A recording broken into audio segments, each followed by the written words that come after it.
Anong huli mong hiling bago ka mawala rito sa mundong ito? Madilim na tanong ni Maxford sa lalaking nakaluhod na si Tasyo, habang hawak-hawak niya ang baril. Huwag pa pakiusap. Nagmamakawa ho ako sa inyo. Magbabayad na ako sa lahat ng inutang ko. Umiiyak na sigaw ni Tasyo habang nakaluhod. Napangisi naman si Zalde, ang kanang kamay ni Maxford. Tasyo, ang utang mo hindi lang basta-basta kasing liit lang ng utak mo. Tandaan mo lang, milyon ang utang mo kay Maxford. Itinutok na ni Maxford ang baril sa ulo ni Tasyo. Kating-kati na siyang pumatay lalo kung ang mga ganitong tao naganid sa pera at sugal. Oo, nagpapautang siya. But it doesn't mean thank you na lang kapag natalo sila o wala ng pambayad. That's not how his father raised him. Sa mundo ng mafia, ito pa lang ang pinakamaliit na kasalanan. Mabuti pang at mawawala na kagad siya. Unlike others na pinahihirapan pa lalo kung may drugs na sangkot. Kakalibritin na sana niya ang gatilyo nang biglang pumasok ang isang dalaga. At tila nanlaki ito sa nakita. Papa! Tawag nito kay Tasyo sabay tingin nito sa kanya. Sino kayo? At sumulyap sa baril niyang hawak.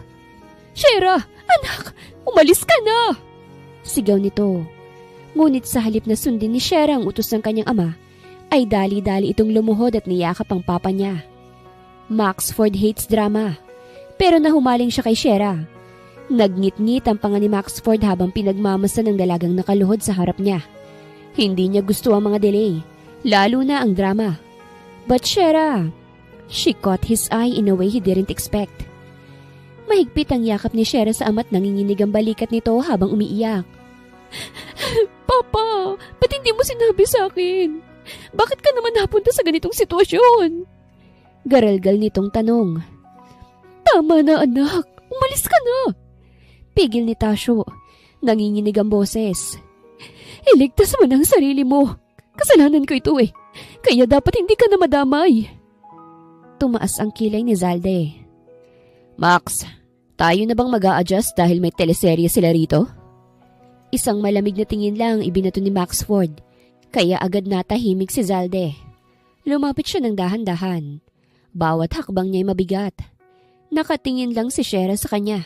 Lumuluha pero hindi makikitaan ng takot sa mga mata. Hindi ko inuulit ang tanong ko. Malamig na sambit ni Maxford kay Tasyo. Anong huli mong hiling bago ka mawala rito sa mundo? Pero bago pa makasagot si Tasyo ay marahang tumayo si Shera at bahagyang humarang sa ama niya. Kung may utang siya, ako na magbabayad. Nanginginig ang boses nitong sambit. Napailing si Zalde. Aba, mayabang pa. Miss, milyon ang utang. I don't care. Sigaw ni Shera sabay tingin kay Maxford. Huwag mo namang patayin ang papa ko. Please. Ako na lang. Umiiyak nitong sambit. Sa unang pagkakataon ay tumigil ang kamay ni Maxford. Hindi niya ibinaba ang baril pero hindi niya ring itinuloy ang dapat sana'y pagputok ng baril. Lumapit si Maxford kay Shera. Sa sobrang lapit ay ramdam nito ang init ng hininga niya. Alam mo ba kung anong pinapasok mo, Shera? Mababa pero may kung anong lambot sa dulo ng boses. Hindi ito umatras. Alam ko at gagawin ko kahit na ano. Napangisi si Maxford. Anything? Ulit niya. Bahagyang itinaas ang baba ni Shera gamit ang daliri. Napapikit si Shera pero hindi umiwas. Tumawa si Zalde. Max, wag mong... Shut up! Singhal ni Maxford. Bumagsak ang luha mula sa mga mata ni Shera. Just spare him, please. Pakikiusap nito. Maxford lowered his gun just a little. Aba, Tasyo, he murmured, and eyes locked on her. Mukhang mas mahalaga ka sa anak mo kesa sa buhay niya. Halos mapatili si Tasyo. Wag! Huwag mo namang idamay ang anak ko. Parang awa mo na. Pero ngumiti si Maxford. Relax lang, Tasyo. Hindi ko naman siya papatayin. Napabuntong hininga si Shera at bumigay ang tuhod nito sa ginhawang naramdaman. Pero, Dagdag ni Maxford habang nilalaro ang baril sa kamay. Mula ngayon, sa akin ka magbabayad, Shera. Napalunok si Shera. Ramdam niya ang kilabot at bigat ng mga salita ni Maxford. At sisiguraduhin kong hindi ka makakawala. He turned away, motioning to his men. Dalihin si Tasho sa warehouse. Breathe, old man. Hindi ka pa mamamatay hanggat nasa akin ang anak mo. Maxford! Tawag ni Shera. Nanginginig ang boses. Anong gagawin mo sa akin? He looked back over his shoulders, eyes glinting with danger and desire. Simula ngayon, Shera, ikaw ang magiging kabayaran ng utang ng ama mo sa akin. And he smirked. Dalhin niyo naman si Shera sa mansyon. Utos nito kay Zalde. Dinala si Shera sa mansyon ni Maxford. Tahimik lang ang buong mansyon. Tanging yabag lamang ni Zalde at ng 2 tauhan ang maririnig habang inaakay si Shera papasok. Basa pa ang pisngi niya sa luha pero pinipilit niyang tumayo ng diretsyo. Hindi siya pwedeng magbukang mahina, lalo na sa harap ng lalaking yon. Pagbukas ng malaking pinto, una niyang nasilayan ng loob. Malalaking chandelier, mamahaling paintings, gawa sa imported marble ang sahig. Dito ka muna. Utos ni Zalde pero bago pa nito madiretso si Shera papasok, ay nakita niyang pababa ng hagdan si Maxford. Nakabukas ang unang ilang butones ng polo. Hawak ang isang baso ng whiskey. His eyes were cold, but they burned when they landed on her. Umalis na si Zalde at iniwan silang dalawa. Nakatayo lang si Shera sa gitna ng sala, halatang nanginginig. Anong gagawin mo sa akin dito? Balak mo ba akong ikulong dito? Tanong niya. Pilit pinakakalma ang boses na hindi madula sa takot. Maxford took a slow sip of his drink, then walked towards her. Una sa lahat, he murmured, "This isn't a prison. Ituring mo itong tahanan dahil dito mo ako pagsisilbihan." Napalunok siya.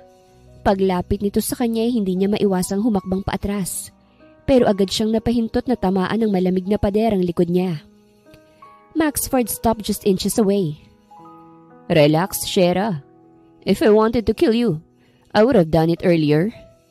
Hindi naman ako natatakot sa'yo, she whispered. Even though they both knew she was lying, he smirked. Liar. Hinawakan nito ang baba niya. You said anything just to save your father. And I take promises seriously, lady. Sasabihin mo lang kung anong kailangan kong gawin.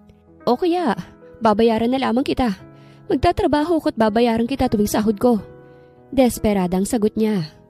Maxford leaned closer, his voice brushing her ear. Hindi kita pinagbabayad ng pera. Nanlaki ang mata ni Shera. Anong ibig mong... But before she could finish, Maxford placed his hand on the wall beside her head, trapping her effortlessly. I don't need your money. I want your loyalty. Your service. His eyes traveled down to her trembling lips. And maybe your presence. She gasped.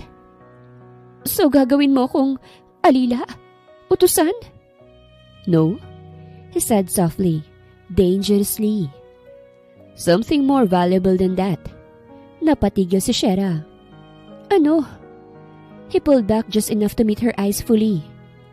From now on, you'll stay here as my bed warmer.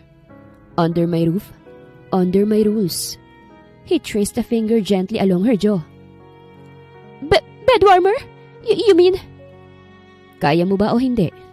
Diretsyong tanong ni Maxford. Kasi kung hindi mo kaya, papatayin ko na lang ang tatay mo para tapos ang utang niya. Napalunok si Shera. Kaya ko. Kakayanin kong pagsilbihin ka sa kama. Nanginginig niyang sambit.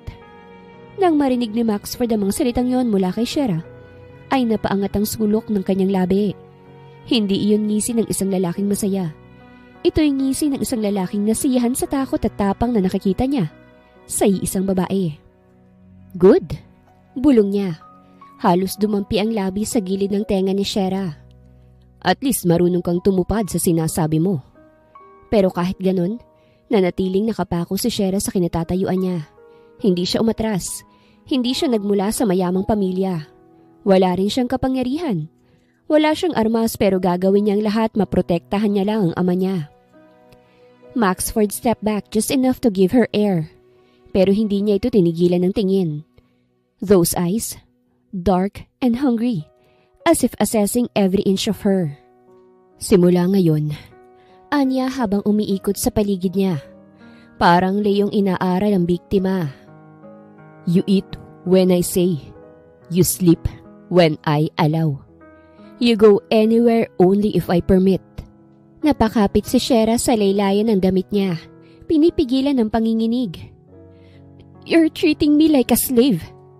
Maxford paused behind her, leaning close, his voice hovering at the back of her neck. No. Slaves are replaceable. He placed a slow, deliberate hand on her waist, making her gasp. You're not. Agad siyang umatras, halos matisod.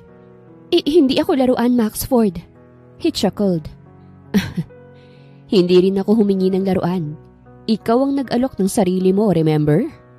Mababang sambit nito na nakakatindig ng balahibo. Napatingin si Shera sa sahig. Nangingilid ang luha pero hindi siya umiiyak dahil sa takot. Kung hindi dahil sa galit. Maxford stepped closer again, catching her chin between his fingers, forcing her to look at him. Bukas, he murmured, you start fulfilling your part of the deal. Nanlaki ang mata niya. Bukas? Maxford's eyes dropped to her trembling lips, then rose again. Tonight, you rest. Tomorrow you'll learn exactly what it means to be mine. His voice was calm, but there was something possessive and something dangerous. Kahit na akong kabayaran sa utang ng ama ko, lilinawin ko lang na hindi mo pa rin ako pagmamay-ari. Mahinang bulong ni Shera, kahit naman alam niyang wala siyang laban. Maxford's gaze sharpened. Hindi pa, he corrected, brushing his thumb across her lower lip. Pero bukas, sisimulan na natin. She slapped his hand away. Hindi yun malakas pero sapat para ipakita na hindi siya magpapagapos ng basta-basta. Maxford froze. Si Zalde na biglang lumitaw mula sa hallway ay muntik nang mapasigaw sa ginawa niya. Pero sa halip na magalit, unti-unting tumawa si Maxford. Isang mababang tawa na parang mas lalong nagpadilim ng aura niya. Interesting, bulong niya. Meron ka palang pangil? Lumapit siyang muli. This time ay mabagal na pero kalkulado pa rin ang galaw. At mas lalo kong nagugustuhan ang ideya na ikaw ang kabayaran. Shera turned away, pero bago pa siya makalayo, tinukod ni Maxford ang braso niya sa dingding, trapping her again, not touching her, but close enough to feel the warmth of his body. Matulog ka na, Shera, he whispered. You'll need your strength. Para saan? He smirked. Para sa unang gabi mo bilang akin. Maxford motioned to the maid waiting silently near the doorway. Amy, ihatid mo siya sa kwarto niya. Make sure na walang makakalapit sa kanya. Walang lalabas. Walang makakagalaw without my permission. Yes, sir. Sagot ng maid. Habang inaalalayan ng maid si Shera papalayo, hindi niya maiwasang lumingong pabalik. Nakatayo si Maxford sa gitna ng sala. Hawak pa rin ng whiskey. Nakatitig sa kanya. Like a predator who had just claimed his prey. At nang magtagpo ang mga mata nila, ngumiti si Maxford. Good night, my bed warmer. Halo-halong emosyon ang naramdaman ni Shera. At tahimik lang siya habang inaalalayan siya ni Amy. Dito ka matutulog, sabi ni Amy pagdating sa isang malaking silid at binuksan niya ang pinto. Nang sumilip si Shera, napasinghap siya. Hindi ito guest room, para itong kwarto ng isang prinsesa. Malaki ang kama, may sariling balkonahe, malinis, mabango, at puno ng mamahaling kagamitan. Kinabukasan, mataas na ang sikat ng araw nang dahan-dahang magmulit ng mata si Shera. Ilang segundo muna siyang tulala habang nakatitig sa kisame na hindi niya kilala. Puti, mataas, may molding sa gilid, At may mamahaling chandelier na kahit umaga ay kumikisla pa rin. Then reality hit her. Napaupo siyang bigla. Humigpit ang dibdib at agad niyang inilibot ang tingin sa paligid. Malaki ang kwarto. Masyadong malaki para sa isang tao. Kumot na kulay cream silk. Headboard na velvet. Mga kurtinang mas mahal pa sa sweldo niya sa isang taon. And on the bedside table, may tray. May nakahanda ng pagkain at may note. Kumunot ang noo niya at dahan-dahan niyang kinuha ang note at binasa. Eat. You'll need your strength. M. M stands for Maxford. May note pang nalalaman. Akala mo naman sweet. Pero nagulat siya na may pagkain na. Hindi niya akalaing aalagaan siya nito. Or maybe he just needed her alive. For the deal. For the debt. For what he wanted. Kinagat niya ang ibabang labi niya't nanlamig ang kamay. This is not home. This is a cage. Bigla'y may kumatok sa labas ng pinto ng kwarto niya. Nataranta siyang bigla. Pasok! Sambit niya. Bumukas ang pinto at pumasok ang isang babae. Siguro mga nasa late 40s. Maamo ang mukha.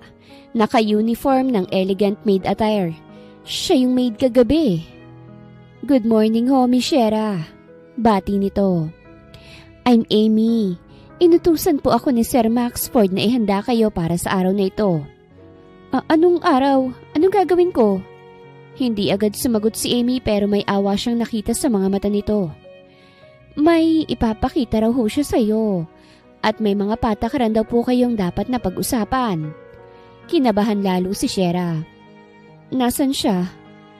Currently at the company ho, but he'll be back within an hour. Gusto niya pong nasa baba na kayo ay pag-uwi niya. Parang may kumurot sa sikmura niya sa narinig. Please ho, miss, dagdag ni Amy. Maligo na ho kayo. May hinanda po kaming damit. Hindi niya nagustuhan ang ideya na parang pinaghahandaan si Shera. What kind of clothes? Si Amy mismo ay parang nahihiya habang sumasagot. Something appropriate po para sa gusto ni Sir Maxford. Mas lalo siyang kinabahan, pero wala naman siyang ibang choice pa. Sinunod na lamang niyang sinasabi ni Amy. Paglabas niya ng banyo, nakahanda na sa kama ang dress. But not just a dress. It was a silk, manipis, and revealing. Simple ang design pero kapag sinuot mo, magmumukhang pang date o pang private dinner. Hindi ko to susuotin, bulalas niya. Miss, mahinang sagot ni Amy. Kung hindi po kayo susunod, mas lalala lang ho ang sitwasyon. Ayoko hong makita ko kayong nasasaktan. Napakagatlabi si Shera. Hindi niya gustong sumunod pero gusto niyang mabuhay ang papa niya. Kailangan ko lang pagdaanan to. Bulong niya sa sarili. Para kay papa. Isinuot niya ang dress. Medyo hapit. Medyo mababa ang neckline. Pero hindi malaswa. Just enough para maging tempting. Habang inaayusan siya ni Amy, nanginginig ang kamay ni Shera. Amy, mabait ba si Maxford o masama? Tanong niya. Tumigil si Amy sandali. Hindi po siya mabait. Tapat nitong sagot. Pero hindi rin siya bastang masama. Then, ano ho siya? Sabihin na nating masama siyang tao sa masasamang tao at sa mga may atraso sa kanya. At mabuti naman siyang tao kung mabuti ka rin sa kanya. Napatango na lamang si Shera pero tila nahihirapan siyang paniwalaan ang sinasabi ni Amy. Pagkababa niya ay bumukas ang main door at pumasok si Maxford. Nakaitim na polo, nakasuksok ang kamay sa bulsa, mukhang bagong dating mula sa board meeting. His eyes dropped from her face, down to her neck, down to her dress, to her legs, and back to her eyes. What did I say? Mahina ngunit mabigat niyang tanong. Shera swallowed. About what? Maxford stepped closer, eyes never leaving hers. I told you, he murmured. You'd need your strength today. He stopped inches away. And now, we're going to talk about the rules. Rules? Halos hindi marinig ni Shera ang boses niya. Maxford smirked faintly. 3 rules, Shera. He lifted her chin. Una, his voice dropped. You don't lie to me. Ayoko sa taong sinungaling. Pangalawa? Tanong ni Shera. He circled behind her, leaning close to her ear. Pangalawa, your body stays here. Sa mansyon. Sa mga kamay ko. His breath brushed her skin. At sa kama ko. Kapag sinabi ko. Nanlaki ang mata ni Shera. Maxford! He stepped in front of her again. At ang pangatlo. He raised her chin once more. His voice, low and lethal. You don't run from me. Tumayo ang balahibo ni Shera. Sundin mo, Shera. Maxford added softly. And your father lives. Pero pag lumabag ka sa kahit isa, he touched her lips lightly with his thumb. You pay another way. But for now, he said, taking a step back. Let's begin your first lesson. Hindi pa man nakakahinga si Shera mula sa bigat ng mga sinabi ni Maxford. Bigla itong lumapit. Mabilis, parang kidlat. Wait, anong gagawin mo? Hindi niya natapos ang tanong. Sa isang iglap, binuhat siya ni Maxford. Para bang magaan lang siya. Parang wala siyang kahirap-hirap na iniangat mula sa sahig. Napahawak si Shera sa balikat nito. Hindi dahil gusto niyang humawa kung hindi dahil nagulat siya. Maxford, bitawan mo ako! Pero hindi siya pinakinggan. Malalakas ang yabag ni Maxford habang tinatahak ang hagdan paakyat ng second floor ng mansyon. Ramdam ni Shera ang tibok ng puso niya. Halos lumalabas sa dibdib. Hindi dahil sa saya, kung hindi dahil sa takot at kaba. Pagdating nila sa kwarto, hindi man lang niya nabasa ang pangalan sa pintuan. Binuksan ni Maxford ang pinto gamit ang paa. Malinis, elegante, malawak at may malaking kama sa gitna. At doon, inihagis siya ni Maxford palabas ng bisig niya, diretso sa ibabaw ng kama. Ah! Napaungol siya nang maramdaman ng malambot pero malakas na bagsak. Napaupo siya agad, hawak-hawak ang kumot habang tinitingnan si Maxford na papalapit. Maxford, ano bang ginagawa mo? Hindi ito sumagot agad. Isinara nito ang pinto. Mabagal. Tunog na parang sumelyo sa kapalaran niya. Lumapit ito sa kama na parang predatorong tahimik. Mabigat ang hakbang, walang pagmamadali, pero puno ng intensyon. Nakatayo ito sa harap niya, mata sa mata. You need to learn something today, Shera. Anya, mababa ang boses. Something important. Humigpit ang hawak niya sa kumot. Hindi. Hindi ako papayag sa kung ano mang iniisip mo. At unti-unti siyang napahagulgol ng iyak. Parang natulala si Maxford sa nakikita. Maxford exhaled slowly, as if he was finally letting a piece of his armor drop. You think I want this? He murmured, stepping closer but calmer this time. You think gusto kong may babae dito na umiiyak, takot at galit sa akin. Shera looked away, her voice cracking. Bakit mo ba kasi ako pinapasok sa buhay mo, Maxford? Maxford stared at her for a long moment, searching, struggling, fighting himself. Hinawi niya ang luha sa pisngi ni Shera gamit ang hinlalaki niya. A soft, careful gesture that didn't match the monster everyone feared. Because the moment you walked in last night, he whispered, eyes softening for the first time. I realized I couldn't let you die. Shera's breath hitched. Maxford stepped back, giving her space he never gave anyone. He let her guard down for the first time. At gusto niya yun, para kay Shera. Do you want breakfast? Tanong ni Maxford, barely audible. Nagulat si Shera. I guess. Good. He walked past her, but not without one last glance. You're safe here, Shera. Whether you trust me or not, that's on you. At saka siya lumakad papunta sa kusina, leaving, Naiwang naguguluhan si Shera, and for the first time doubting her hatred for him. Simula ng araw na yun ay hindi na sila muling nagkita pa ni Maxford. Palagi itong umuuwi ng tulog siya at aalis ang maaga. Hindi niya alam kung bakit tila iniiwasan siya ni Maxford. Pero may parte sa puso niya na ayos na rin yun upang makapag-adjust siya. Hindi lang niya maiwasang maboring at mamiss ang pagpasok sa university. At isa pa, kahit gusto niyang tumulong sa gawaing bahay o kahit simpleng paglilinis ng kwarto, lagi siyang pinipigilan ng mga katulong. Isang hapon habang nasa veranda si Shera, biglang bumukas ang malaking pinto. Mabilis na kumalat ang bulungan ng mga tauhan. At mula sa doorway, lumakad papasok ang isang babae. Matangkad, maputi, elegante. Bahagyang nakakurba ang pulang labi. At ang mga mata nito'y matalim na parang sanay pumatay ng nakangiti. Tumigil to sa harap ni Shera. Tinitigan siya mula ulo hanggang paa na parabang walang puwang sa bahay na yon. So ikaw pala ang topic ng lahat dito. Malanding ngiti nito sa kanya. Pero ang tono ay puno ng panghuhusga. You're even more ordinary than I imagined. Napakunot siya ng noo. Dahil para bang may alam na impormasyon ng babae na hindi niya alam. Napayuko si Shera at pilit nilulunok ang kaba. Hindi ko ho alam ang sinasabi mo.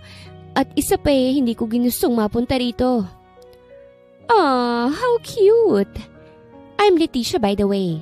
Maxford's fiancé. Ano? Fiancé ka niya? Gulat na gulat ka? Hinaplos ng babae ang pisngi niya. Hindi banayad kung hindi madiin. Wala ka namang ginusto, di ba? Pero tingnan mo kung nasan ka ngayon. Bahagya niyang pinisil ang pisngi ni Shera hanggang mapangiwi ang dalaga sa sakit. You don't belong in this world. You don't even belong near Maxford. Nagpa siyang isang katulong na lumapit. Halatang gusto siyang tulungan. Pero isang matalim na tingin mula kay Leticia at umatras ito. Nanginginig. Walang kahit isang may lakas ng loob na ipagtanggol si Shera. Dito niya lubos na naramdaman kung gaano kalayo ang mundo ng mga tulad nila Maxford at Leticia. Isang mundong pinamumunuan ng takot, dugo at kapangyarihan. Listen, sweetheart. Mas dumukwang si Leticia. Halos magdikit ang kanilang muka. Hindi mo kayang tumbasan ang buhay namin. You're nothing but a burden. A toy he'll eventually get bored of. At bago pa man makapag-react si Shera, isang sampalang dumampi sa kanyang pisngi. Malakas yun at punong-puno ng galit. Napatumba si Shera sa sahig. Namula at sumakit ang pisngi niya. Nag-angat siya ng tingin at nangingilid ang luha. Pero higit pa sa sakit ay ang hiya. At ang katotohanang wala siyang magawa. Don't worry, bulong ni Leticia sa kanya. Yumuko upang pantayan ang kanyang tingin. Maxford will soon realize enough that a girl like you doesn't fit beside him. At bago ito lumakad palayo, ay muli itong sumulyap at inirapan siya. At doon lubusang na-realize ni Shera, hindi niya kaya ang mundong ginagalawan ni Maxford. Ay naku, Miss Shera! Nag-aalalang sambit ni Amy at inilalayan siyang patayo. Patawad ho at hindi ka namin natulungan. Hindi rin kasi namin kaya si Madam Leticia. She can kill us if we try. Sambit nito nang nababahala. Tumango lamang si Shera. Ayos lang naman ako, Amy. Pabalik na lang ako sa kwarto ko. Nagtungo siya sa kwarto niya. Hawak ang namamagang pisngi at pinipilit na pigilan ang pagpatak ng mga luha niya. Ayaw niyang makita siyang mahina. Ayaw niyang malaman ni Maxford. Pero kahit anong pilit niyang tiisin, nanginginig pa rin ang mga daliri niya habang dahan-dahang humahaplos sa nagiinit na balat.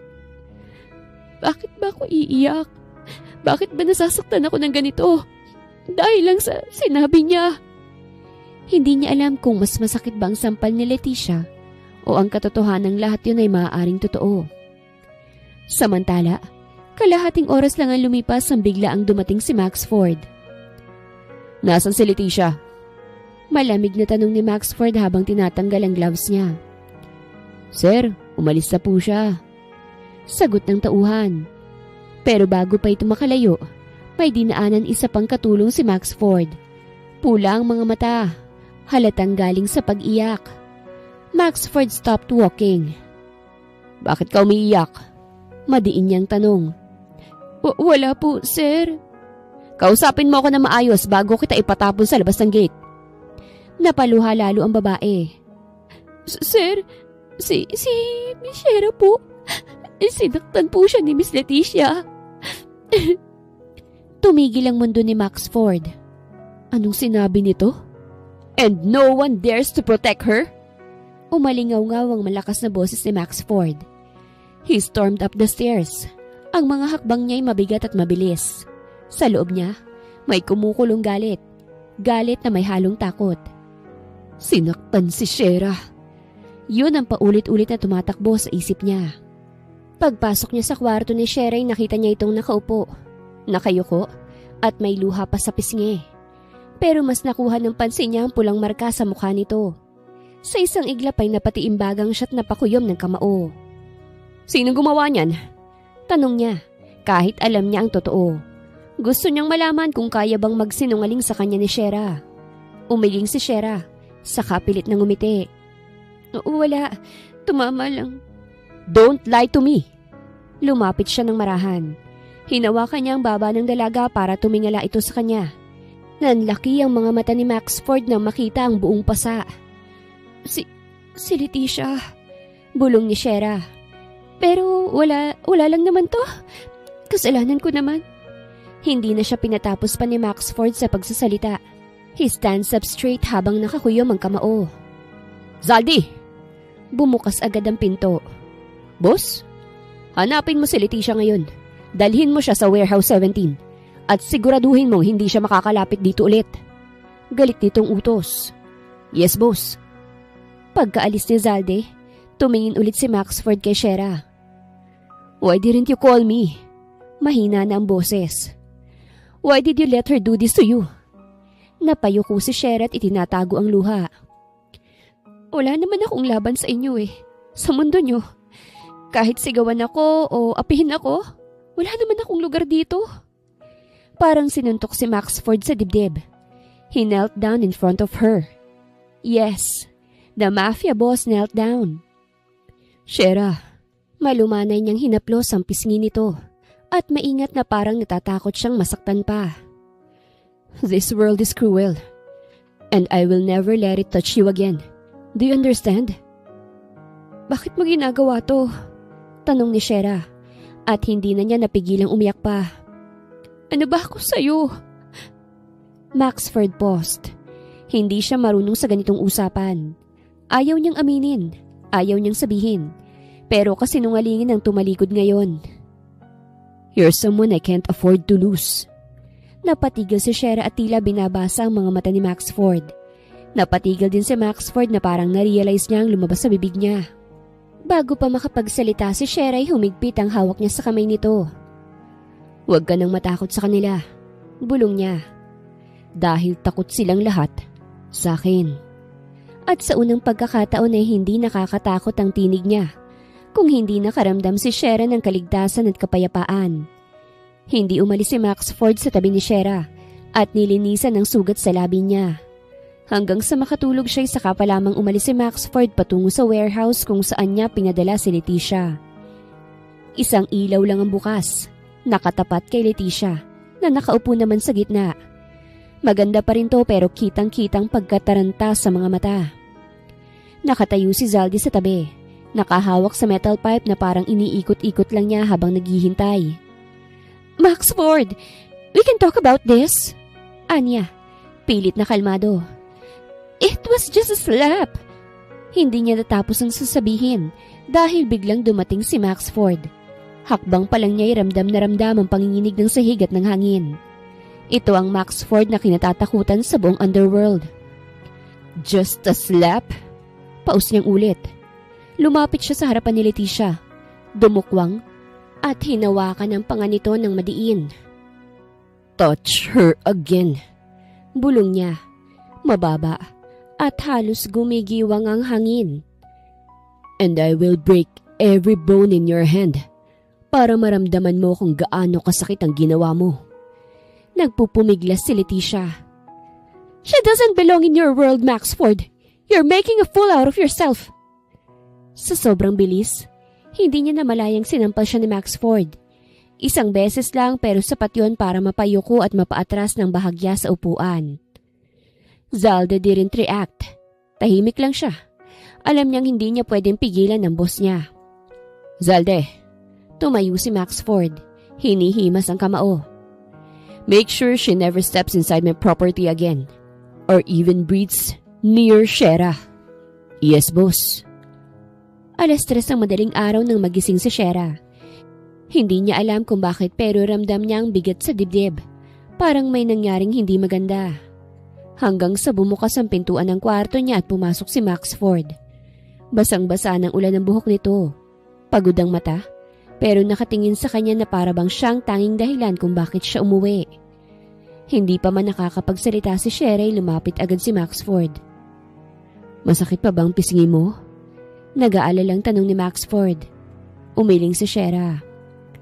Okay na ako. Huwag mo nang sabihin yan. Putol niya. You're not okay. Hindi ka dapat nasasaktan. Inangat nito ang kamay at marahang pinunasan ng pisngi niyang may marka pa ng sampal. I fixed it. Bulong niya. Wala nang makakagalaw pa sa'yo. Maxford. Hindi niya alam kung bakit nanginginig ang boses niya. At napansin niyo ni Maxford. Tumayo siya. Humakbang palapit sa kama at dahan-dahang umupo sa tabi nito. I won't let anyone touch you. Mariing sabi niya. Hindi ko alam kung anong ginagawa mo sa akin, Shera. Pero simula ngayon, you're mine to protect. Nag-angat ng tingin si Shera. Hindi ko naman hinihiling na protektahan mo ko. But I'm giving it anyways. Bulong niya. Mas malambot ang tono ngayon. Hindi mo na kailangang matakot. I'll handle the world for you. At unti-unti niyang hinawakan ang kamay ni Shera. At sa unang pagkakataon, hindi niya yun ginawa para takutin, kung hindi para kumapit. Get some sleep. Hinaplos niya ang ulo nito. I'm right here. Hindi kita iiwan. Shera should have felt safe. Pero habang nakatingin siya kay Maxford, may isang katotohanang unti-unting sumisiksik sa puso niya. Ang proteksyon ni Maxford ay parang selda rin. The more na mapapalapit siya kay Maxford, ay mas tatagal ang pananatili niya sa mansyon. Kinabukasan ay maagang nagising si Shera. Hindi na siya gaanong kinakabahan tuwing bumababa sa dining hall. Pero hindi rin mawawala ang bigat ng presensyang naroroon lagi si Maxford. Pagpasok niya, nakita niyang nakaupo ito sa head of the table. Nagbabasa ng mga dokumento habang malamig ang kape sa harapan niya. Pero nang mapansin siya, tumigil to sa pagbubuklat at tumingin. Good morning. Mahina nitong bate. Have a seat. Umupo siya sa harap nito at halos sabay silang inasikaso ng mga katulong. Tahimik lang silang kumakain hanggang sa nagsalita si Maxford. May gusto kong sabihin sa'yo. Nag-angat ng tingin si Shera. Nakalapat ang mga siko ni Maxford sa lamesa. Hawak ang tasa ng kape pero hindi umiinom. Nakatingin lang to sa kanya ng diretsyo na parabang sinusuri ang reaksyon niya. About your father. Paninimula nito. Kinabahan si Shera. Agad ng lamig ang kamay habang hinawakan ng kubyertos. Bakit? May problema ba? May nagawa ba siyang... Wala. Putol ni Maxford at bahagyang napasmirk. He's doing fine. Napakamot ang noo niya. Pero anong tungkol sa kanya? Maxford leaned back a little, crossing his arms. I gave him something. Something? A chance. Malumanay niyang sagot. I bought him a small space in town. Binibigyan ko siya ng puhunan para makapagbukas ng grocery store. Enough para makabalik sa normal na buhay. Enough para hindi na siya muling lumuhod sa kahit na sino man. Nanlaki ang mata ni Shera. Hindi siya agad nakapagsalita. Maxford! Halos pabulong niyang sambit. Napayuko siya at nangislap ang mga mata. Hindi na niya kayang itago ang saya, ang ginhawa at ang pasasalamat. At hindi na rin niya napigilan ang susunod na nangyari. Tumayo siya mula sa upuan. Lumapit kay Maxford at niyakap siya sa leeg. Thank you. Sobra. Hikbi niya. Nakasubsob sa balikat nito. Hindi mo alam kung gaano kalaking bagay ito para sa amin. Para kay Papa. Para sa buhay namin. Nanigas si Maxford. Huminto ang paghinga niya. Parang hindi niya alam kung dapat ba siyang gumalaw payakap pabalik o manatili na lamang na nakaupo. Hindi sanay si Maxford sa yakap. Hindi siya sanay na may humahawak sa kanya ng walang takot. At hindi sanay na may yumayakap sa kanya dahil sa kabutihang ginagawa niya. Hindi dahil sa takot. Dahan-dahang inilapat niya ang kamay sa likod ng dalaga at lakas loob na niyang niyakap itong pabalik. Shera, mahinang tawag ni Maxford. Halos pabulong sa buhok nito. I did it because you deserve it. You and your father. Mas lalo itong humigpit ang yakap. Pakiramdam ni Maxford ay may kung anong pader sa puso niya ang biglang nasira. Pag-angat ni Shera mula sa pagkakayakap, pula ang mata niya. Pero nakangiti. Yung totoong ngiti na hindi pa nakikita ni Maxford. Maxford froze again. Damn, she's trouble. And I don't even care anymore. Sambit ni Maxford sa isip niya. Maxford, nakangiti siya. Thank you. At sa unang pagkakataon, sa harap niya ay ngumiti rin si Maxford. Pagkatapos ng yakap, unti-unting humupa ang init sa dibdib ni Shera. Hindi niya alam kung bakit ngayon niya naramdaman ang lakas ng loob. Pero alam niyang may tamang pagkakataon para magbukas ng puso. At ngayon na yon. Habang nakatingin kay Maxford na unti-unting bumabalik sa seryoso nitong muka, pinaglaruan niya ang daliri sa laylayan ng suot niyang blouse. Maxford, may pag-aalinlangan sa boses niya. May hihingin sa anak kong pabor? Napatingin agad si Maxford. O sige, ano yun? Huminga ng malalim si Shera. Gusto ko sanang ituloy ang pag-aaral ko. Matagal siyang tinitigan ni Maxford hanggang sa dahan-dahan tong tumayo. Lumapit siya kay Shera at tumapat mismo sa harap niya. He tilted her chin up gently. Kung papayagan ba kita, susundin mo ko. Tumango si Shera ng mabilis. Oo. Hindi ka lalayo ng walang guards. Oo. Hindi ka magtatago ng kahit na ano sa akin. Oo naman. And finally, Maxford leaned closer, his voice dropping into something darker. At higit sa lahat, hinaplos niya ang pisngi nito. Dahan-dahan pero ramdam ang pag-angkin. Wala kang kakausaping ibang lalaki. Nanlaki ang mata ni Shera. Ano? Paano naman yun may mga kaklase akong lalaki? Maxford's jaw tightened. Girls, professors, staff are okay. He paused. Pero lalaki like classmates or schoolmates? Bahagyang tumabingi ang ulo niya at naglalambing ang tinig. No. Napalunok si Shera. Maxford, ang hirap naman nun. I'm not asking. Bumaba ang boses niya kaya't halos kumilabot ang hangin.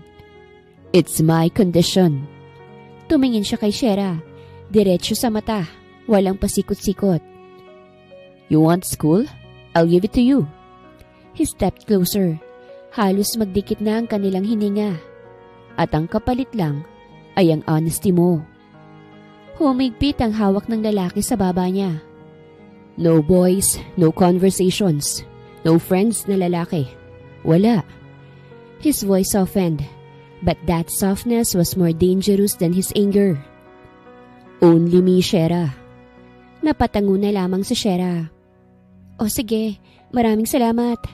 At ngumiti pa rin siya. Sadyang ramdam niya lang ang pagka-possessive nito. May possessive mafia, boss. Sambit niya sa isip. Kinabukasan, pagpasok niya sa school ay hinatid siya ni Maxford. Nang magkasama na sila ng kaibigan niyang si Leia, ay kinuwento niya ritong nangyari na siyang kabayaran sa utang ng papa niya. Ano? Bulalas ni Leia. Halos pabulong pero may halong gulat. Shera, kabayaran ka ng utang ng papa mo? Tapos Dinala ka pa sa mansyon niya? Tumango si Shera. Pilit nang iningitian ng kaibigan pero halatang nanginginig pa rin ang boses niya habang nagkukwento. Oo, pero hindi naman ako sinasaktan ni Maxford. Diin niya. Sa totoo lang, inaalagaan niya nga ako eh. Hindi ko rin maintindihan kung bakit. Ang alam ko lang, hindi na ako katulad ng dati. Hindi ko nahawak ang oras ko, Leia. Parang pag-aari niya na ako. Napabuntong hininga si Leia. Agad siyang hinawakan sa kamay ni Shera. Pero safe ka? Hindi ka niya ginagalaw? Hindi ka niya pinapahirapan? Umiling si Shera saka tumingin saglit sa malayo. Para bang sinusuri ang mga alaala. Hindi, Leia. Sa lahat ng inexpect ko, kabaliktaran ang lahat ng ginagawa niya. Pinag-aaral niya ako ngayon. Binigyan niya ng negosyo si Papa. Sobra siyang mabait sa paraang hindi ko alam kung dapat ba akong matuwa o matakot. Napangiti ng bahagya si Leia, pero halata sa mata ang pag-aalala. Baka naman mahal ka nun. Bulong niya. Namula si Shera at mabilis na umiling. Huwag kang magsalita ng ganyan. Kahit hindi ko maintindihan yung ginagawa niya, ayoko namang isipin yan. Masakit umasa kahit pa may kondisyon siya. Anong kondisyon? Napalunok si Shera bago sumagot. Wala raw akong kakausaping lalaki, kahit na sino. Napataas ang kilay ni Leia. Ay, wow! Seloso? Possessive? Classic mafia boss? Napahawak si Shera sa dibdib niya. Kinabahan siya at kinilig ng sabay. Hindi ko rin alam, Leia. Pero kahit nakakatakot, may parte sa akin na gusto ko ang ganong ugali niya. Hindi ko alam kung mali ba yun. Hinaplos ni Leia ang likod niya. Walang mali na magustuhan mo siya, Shera. Pero ingat ka kasi napakalayo ng mundong ginagalawan yung dalawa. Napatigil si Shera na parang tinamaan. Habang break time, umupo sila Shera at Leia sa lilim ng malaking puno. Maaliwalas ang hangin. Ramdam ang ingay ng mga estudyanteng naglalakad, tumatawa, nagkikwentuhan. Unti-unting gumagaan ang loob ni Shera. Ngayon lang niya naramdaman ulit ang pagiging normal na estudyante. Pero biglang may lumapit. Isang lalaki, matangkad, may maamong mukha, at nakangiti ng magaan. Hi, ikaw si Shera, di ba? I'm Aiden. Classmate kita sa Soksay. Magalang ang tono. Walang halong mali siya. Pero sapat na para kabahan si Shera. Nagkatinginan sila ni Leia. At bago pa man makasagot si Shera ay umalingaw-ngaw ang tunog ng pagpepreno ng isang mamahaling sasakyan sa gilid ng campus road. Napalingon ng mga tao. Isang matte black Lamborghini. Walang plate, walang marka. Isang sasakyang kahit hindi nila kilalanin ay alam nilang hindi basta-bastang may-ari. At nang bumukas ang pinto'y bumungad ang presensya ng nagpatahimik sa buong paligid. Si Maxford. Matigas ang panga, madilim ang mga mata, at tila nagtitimpi ang galit na pilit niyang kinokontrol. Nakadiretso ang tingin sa eksaktong lugar kung saan nakaupo sila Shera. At lalo pang kumunot ang noo niya nang makita si Aiden, nakatayo sa harap ni Shera, parang sinusubukang magpakilala. Oh shit, si Maxford yun! Bulong ni Leia. Nanlalamig.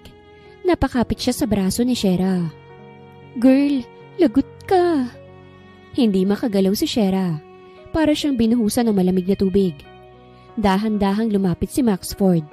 Tumigil siya direkta sa harap ni Shera at Aiden. Pero hindi niya tinitingnan si Aiden. Nakapako lang ang tingin niya kay Shera. Let's go. Sambit ni Maxford.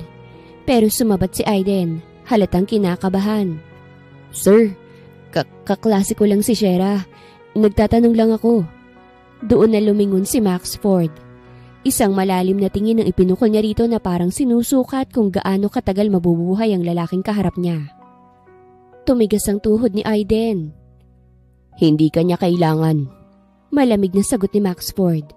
Hinawakan niya ang pulso ni Shera. Hindi yun mahigpit pero sapat para malaman ng lahat na pag-aari siya ng lalaking ito. Napayuko si Shera. Nahihiya, kinakabahan, nalilito. Pero ang tibok ng puso niya ay mabilis at malakas. Hinila siya ni Maxford palayo. Walang kahit isang sulyap sa paligid.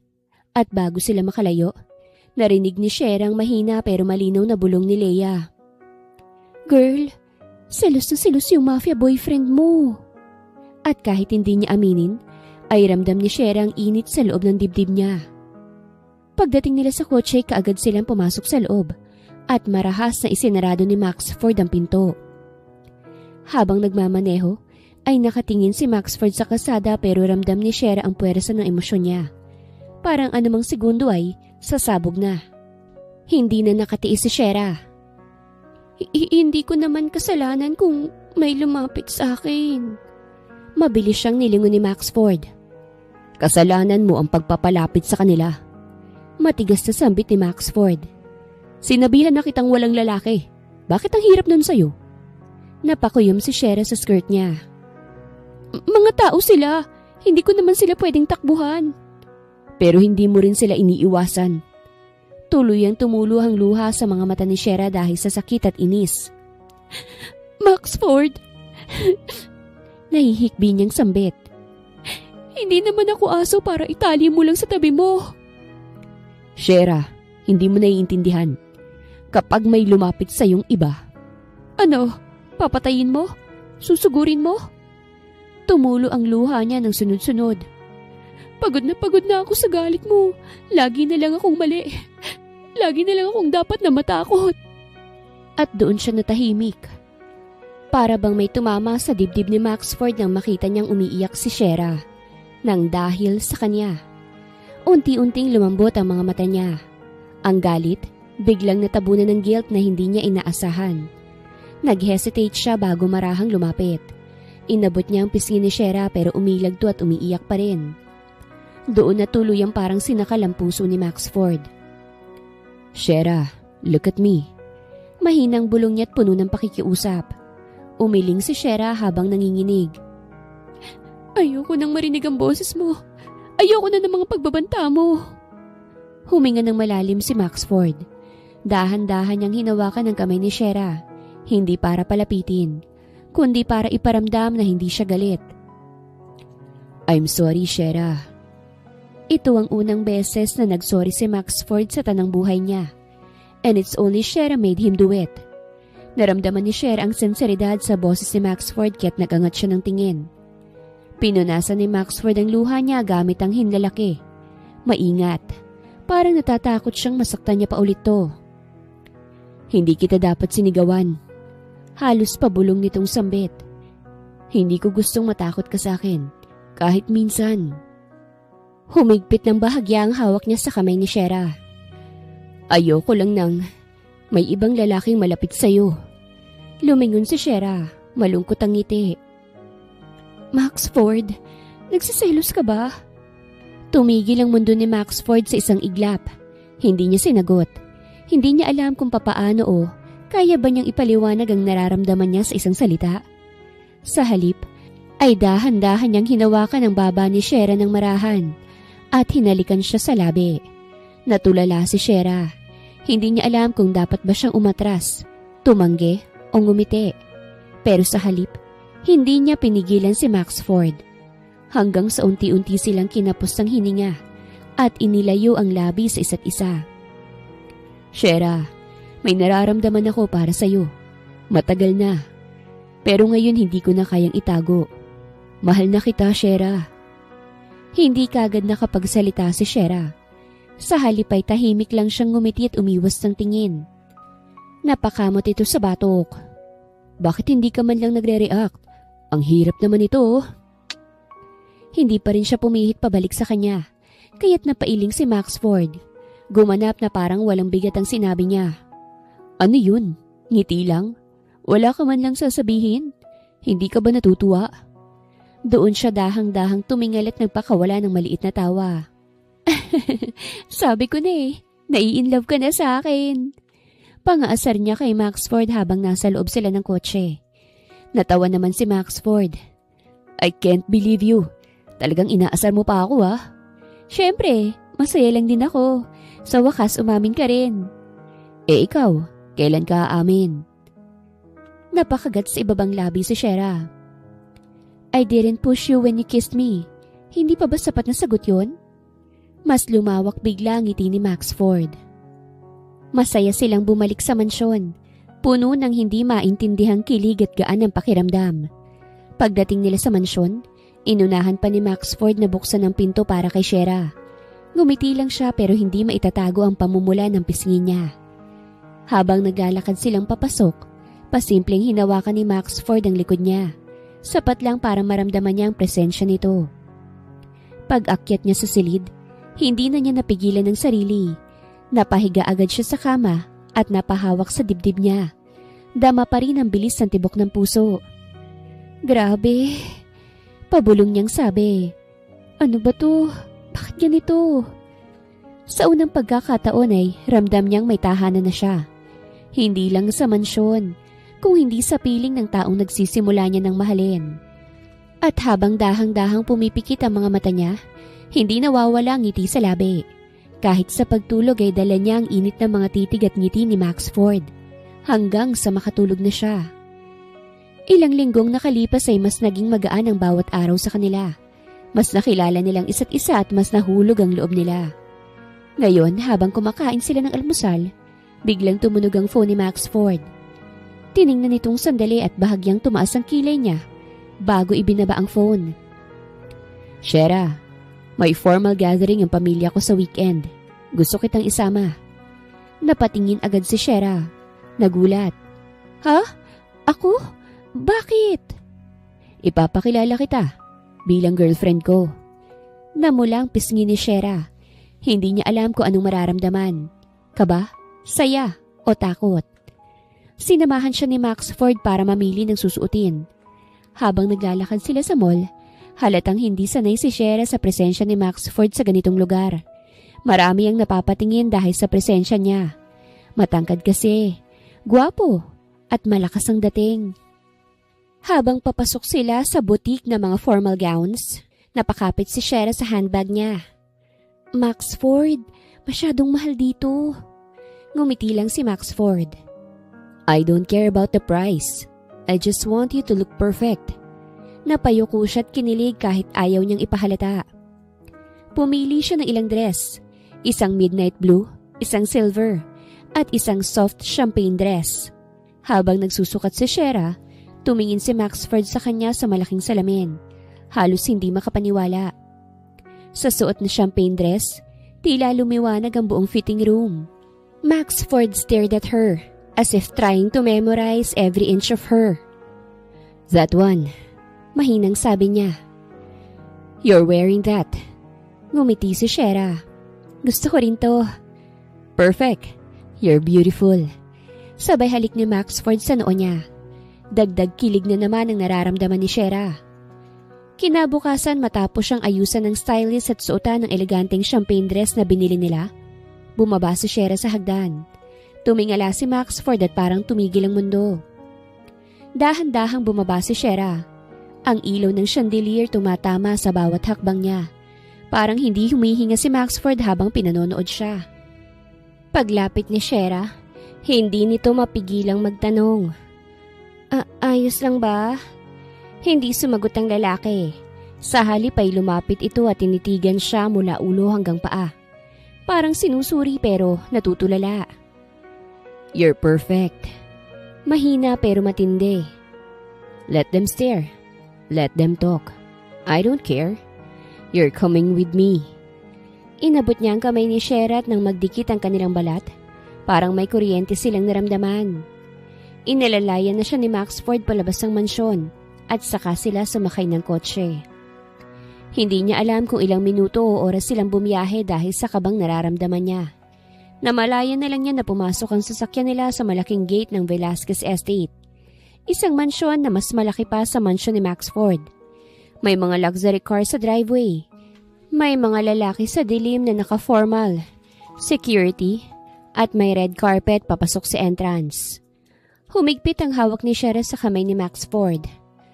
Maxford, ang laki at ang daming tao rito. Don't let go of my hand. I won't let anything happen to you. Bulong ni Maxford sa tenga niya. Pagpasok nila sa main hall, napuno ang buong lugar ng mahahabang mesa. champagne towers, classical musicians, at mga taong nakagown at tuxedo. Mga bigating personalidad sa mundo ng negosyo, politika at mafia alliances. Napakasikat ng pangalang Velasquez at alam ni Shera yun. Biglang nagsimula ang mga bulungan. Sino yung babae? Hindi yan si Leticia. Bago ba yan ni Max Ford? Mukhang hindi siya galing sa kilalang pamilya. Napalunok si Shera pero hindi binibitawan ni Max Ford ang kamay niya. In fact, hinila pa niya ng konti papalapit sa katawan niya para ipakita sa lahat na kasama niya si Shera. She's with me.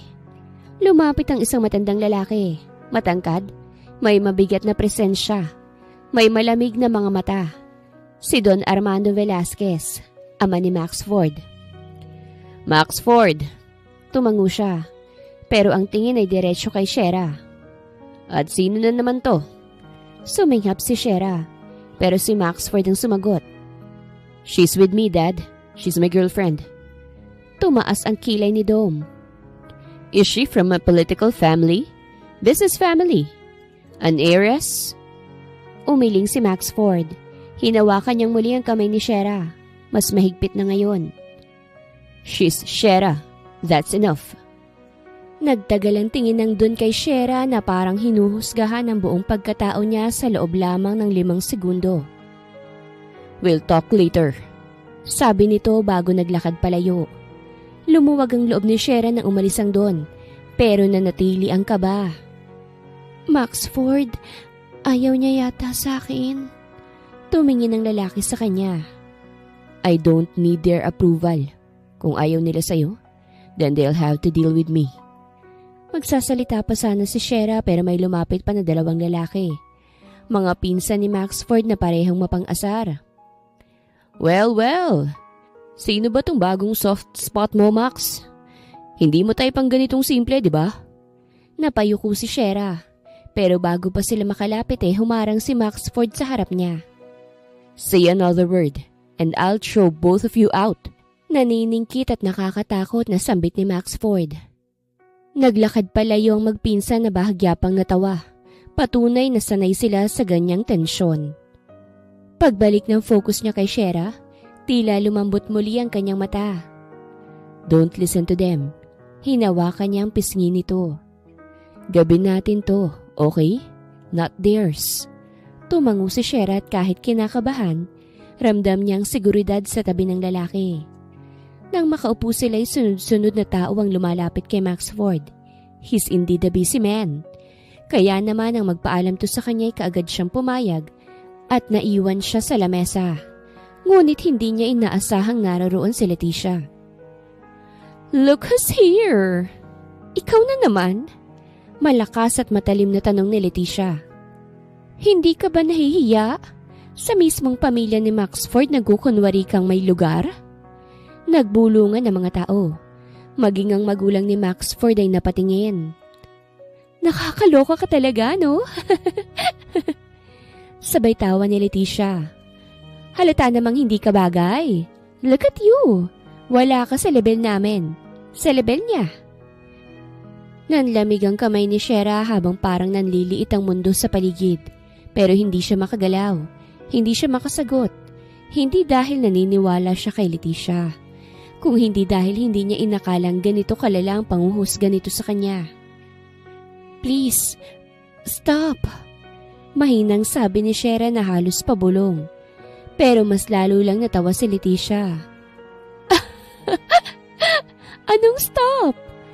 Dapat malaman ng lahat kung anong klaseng babae ang sinusubukan pumasok sa buhay ni Max Ford. Puro drama, puro paawa. Pero walang class. May ibang bisitang napatingin sa kanya nang may pagkadismaya. Parang agad siyang hinusgahan. Maging ang pamilya ni Max Ford, bagamat hindi nagsalita ay hindi maitago ang pagkabigla. Sobrang sakit. At ang tanging dasal niya sa isip ay sana bumalik na si Max Ford bago tuluyan siyang mabasag. Pagkalapit ni Max Ford, agad na nag-ibang ihip ng hangin. Parang biglang lumamig ang paligid.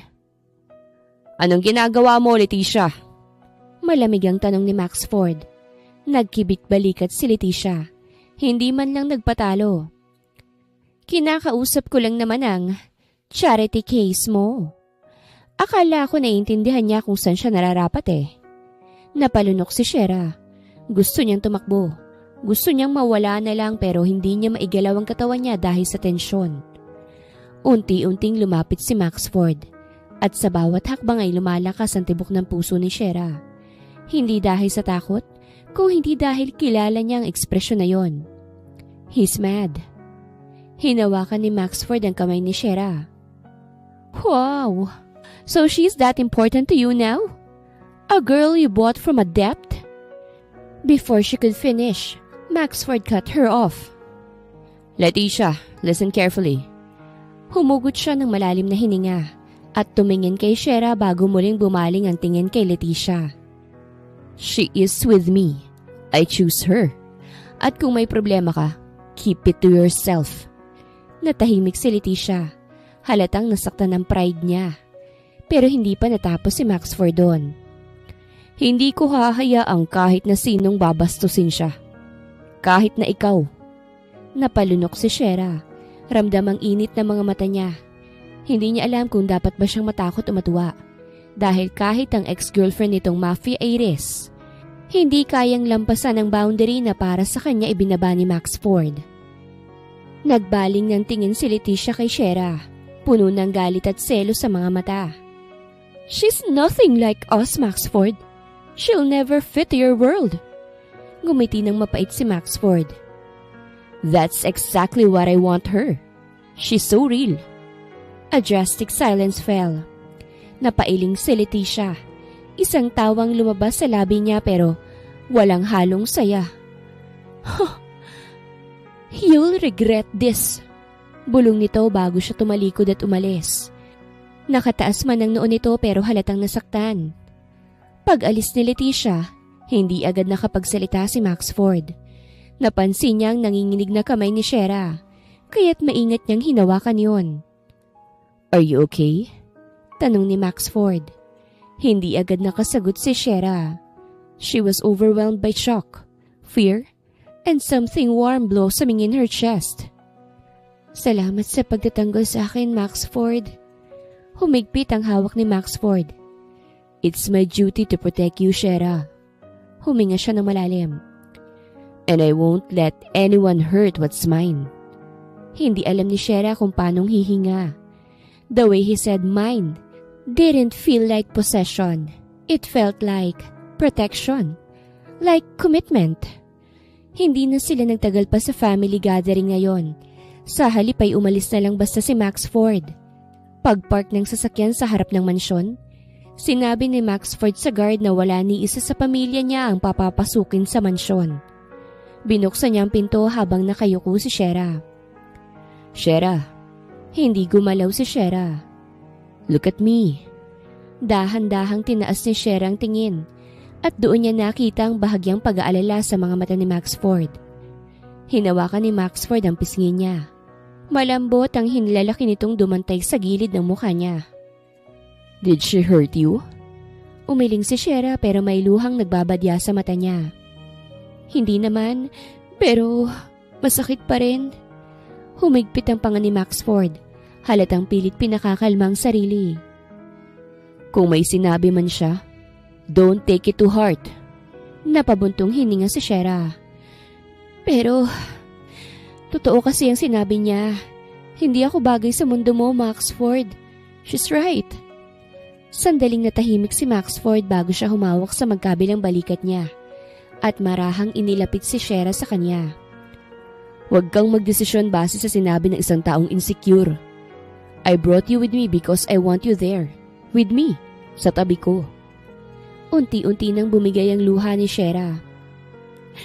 Bakit ako? Bakit hindi na lang si Leticia? Or someone like her? Bahagyang ngumiti si Maxford. Because you make me feel something real.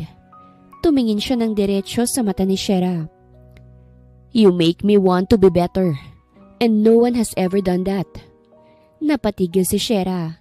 Hindi alam kung paano tatanggapin ang bigat ng confession na yon. Dahan-dahang inilapit ni Maxford ang noon niya sa noon ni Shera. Halos magdikit na ang hininga nila. Shera closed her eyes. steadying her breathing. His closeness was overwhelming, but comforting. Maxford, thank you. Always, my love. Sagot nito ng halos pabulong. Kinabukasan ay maagang umalis si Maxford para puntahan ang pamilya niya. Hindi yun ordinaryong pagbisita at hindi iyon tungkol sa negosyo. It was about her. Sa isang malawak, marangyang hall ng kanilang ancestral mansion, nakaupo ang mga magulang ni Maxford. Nakatayo si Maxford sa gitna, bahagyang nakakunot ang noo pero tuwid ang tindig at hindi nagpapatinag. Maxford, anak, hindi na ako magpapaligoy-ligoy pa. Hindi man tumataas ang boses ng ama niya pero napakabigat ng bawat salita. You are not bringing that girl into this family. Humigpit ang panga ni Maxford. Her name is Shera. And yes, I will bring her into this family. Nagkatinginan ng mga magulang niya. Parang insultong marinig ang mismong pangalan ni Shera. She's nothing. A nobody. Anak ng isang sugurol na may utang pa sa'yo. Nag-init ang boses ng kanyang ina.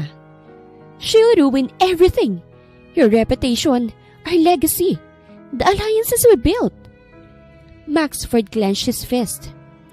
I don't care. Hindi ko kailangan ng permiso para magustuhan niyo ang taong mahal ko. His mother slammed her hand onto the table. Hindi yan pagmamahal, Maxford. Naaawa ka lang. His father stood up slowly. If you disagree with the family, then you know the consequences. Maxford stared back, unshaken. I'm not a child. You can't order me around anymore. His father stepped closer. Then, you leave us no choice. Before Maxford could react, two men grabbed him from behind.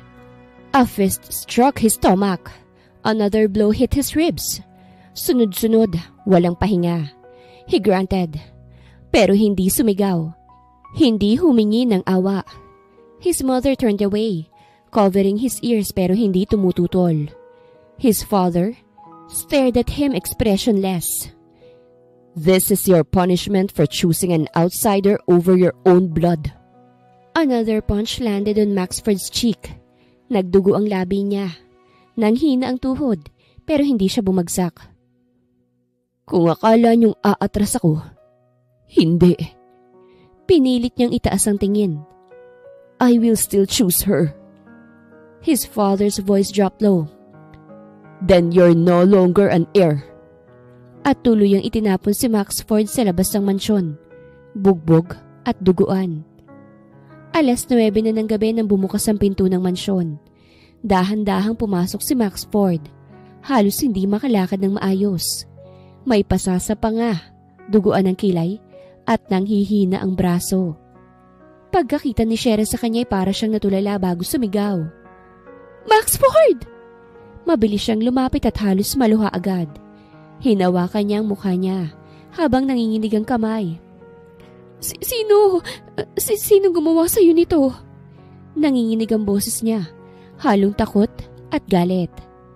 Maxford tried to speak pero nanghinat na paupo siya sa sofa. My own family. Tumulo ang luha ni Shera. Your family did this to you? Bakit? Bakit nila? Huminga ng malalim si Maxford. Pilit pinatatahimik siya. Because I refuse to give you up. Napatigil si Shera. Parang huminto ang mundo niya. She swallowed hard, eyes flooding with tears. Maxford, bakit mo ginagawa to? Ako lang to. Hindi nga ako worth it. Hinawakan ni Maxford ang kamay niya kahit nanghihina. Para sa akin, ikaw ang pinaka-worth it sa lahat. Napaupo si Shera sa tabi niya. Hindi mapigilang umiyak habang pinupunasan ng dugo sa mukha niya. Hindi ko namang gustong nasasaktan ka dahil sa akin. Maxford forced a small smile. Kahit ilang beses pa nila akong saktan, I'd still choose you. At doon, sa sobrang sakit at lambot ng mga salita niya, niyakap siya ni Shera. Mahigpit, parang ayaw na siyang pakawalan. Maxford, please. Don't fight them because of me. He leaned his forehead on her shoulder. Then don't leave me.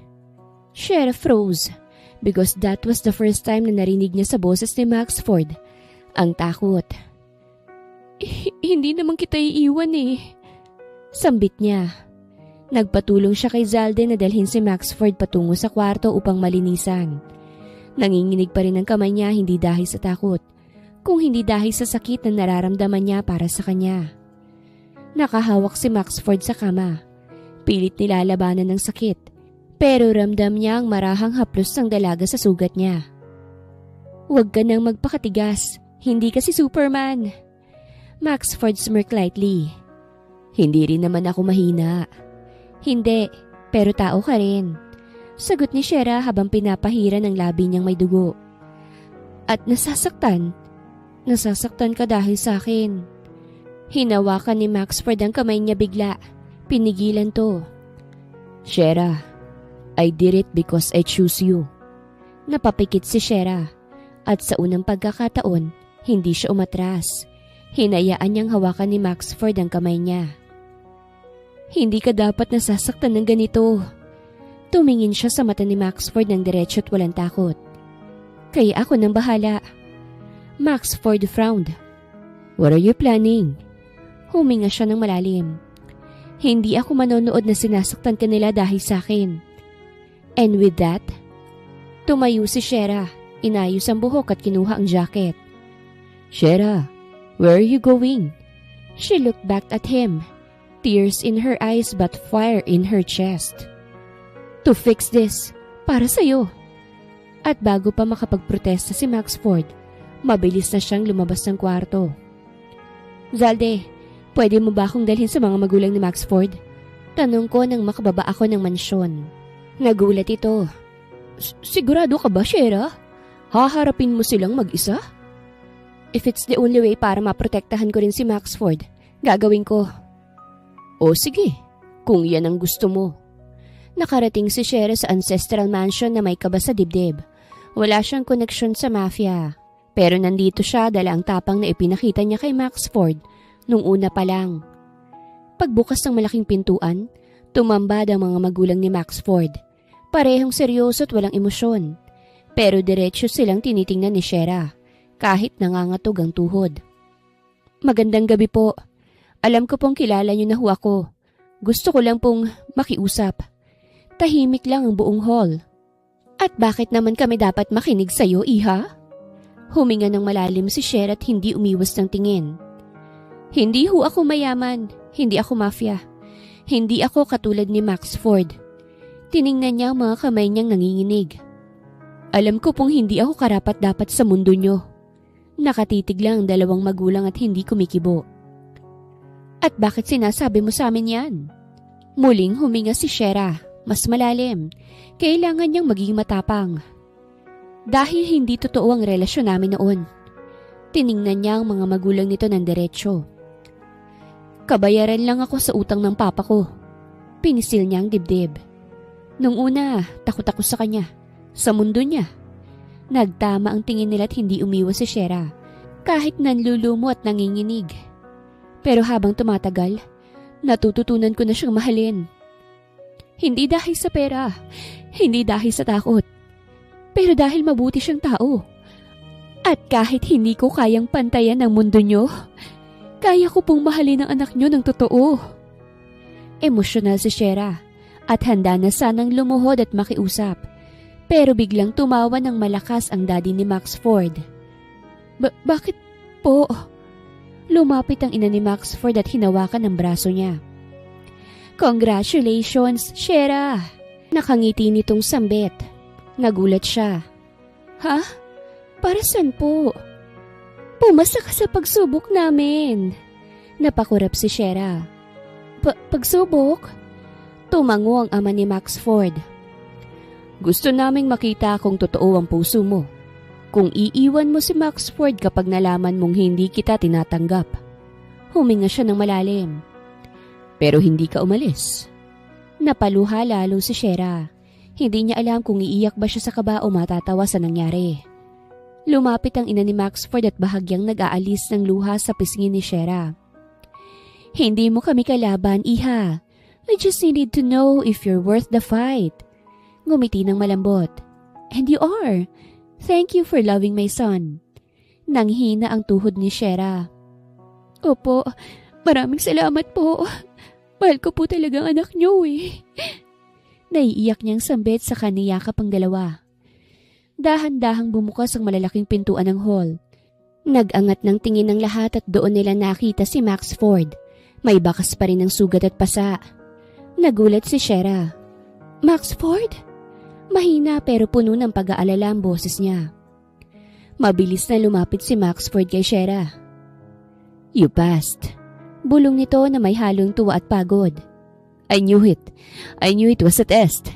Alam kong hindi nila susukatin ang pera mo o ang lakas mo, kung hindi ang puso mo. Nanlaki ang mata ni Shera. Mabilis na bumalik ang inis, takot at emosyon. Alam mo? Halos pasigaw niyang tanong. Nanginginig ang boses. Alam mong sinusubukan lang nila ako? Halos atakihin na ako sa takot eh. Maxford laughed gently, halos pabulong. I'm sorry. Umangat ang kamay niya at hinawakan ang pisngi ni Shera. Maingat nitong hinawakan ang braso ni Shera. Hindi na mahigpit, hindi na malamig. Ngayon ay puno ng lambing. Shera, iha. Ngumiti ito ng malumanay. Salamat, dahil minahal mo ang anak namin ng totoo. Sumunod ang ama ni Maxford. Hindi madaling pumasok sa mundong ito, iha, pero hindi ka tumakbo. At dahil dyan, welcome to the family. Parang nawala ng lakas ang tuhod ni Shera. Kanina lang itinatawag siyang nobody. Ngayon, tinatanggap na siya ng buong buo. Napaluha si Shera habang nakatingin kay Maxford. Worth it ba? Tanong niya. Halos pabulong at nakangiti. Maxford cupped her cheeks. Every bruise, every punch, every risk. He kissed her forehead gently. Worth it, because it's you. I love you, Shera. I love you too, Maxford. May possessive mafia boss. Sa huli, natutunan nila Maxford at Shera na ang tunay na pagmamahal hindi nasusukat sa yaman o pangalan, kung hindi sa tapang na ipaglaban ng isa't isa. Kapag totoo ang puso, kapag handa kang tumayo sa gitna ng unos, at kapag hindi ka bumibitaw kahit mahirap, doon mas nagiging posible ang isang masayang wakas. Wakas.